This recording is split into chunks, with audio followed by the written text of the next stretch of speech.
Alors, dans Abîme, il y a trois personnages principaux. On a Frédéric. Frédéric, qui est un jeune guitariste dans un groupe de musique qui le passionne. Donc, son groupe se nomme Ancient Hammer. Lui, dans le fond, là, ce qu'il veut, là, c'est que son groupe perce au Québec dans les festivals, mais même à l'international, vraiment être reconnu. Mais pour gagner sa vie, ben, il doit travailler, comme tout le monde.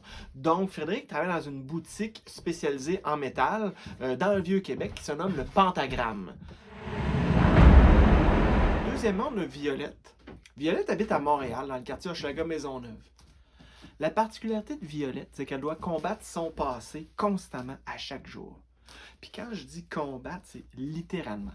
Parce que c'est une ancienne prostituée qui ne veut plus retomber dans ces patterns-là de prostitution, de drogue, les clients, les salauds, bon, tout ça. Elle s'est développée une deuxième personnalité qui se nomme Evelyn. Evelyn, c'était son nom de prostituée à l'époque. Et Evelyn est constamment là sur son dos, dans sa tête, tu sais, à la marteler, là, c'est viscéral. Violette en vient presque au coup avec elle-même, contre elle-même. Violette, on peut dire que c'est une battante, une combattante, une guerrière urbaine.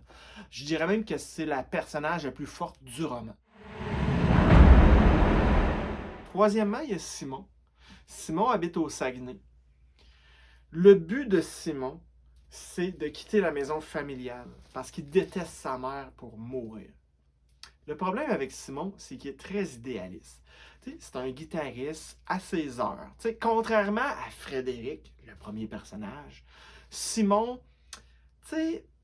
il n'est pas aussi passionné, disons. Il croit l'être. Mais c'est que lui, là, je n'ai pas besoin de personne. Moi, pas besoin de groupe. C'est moi qui m'auto-suffit. Je peux gratter la guitare dans ma cave, puis ça va être bien correct. Lui, dans sa tête, ça va arriver de façon un peu magique.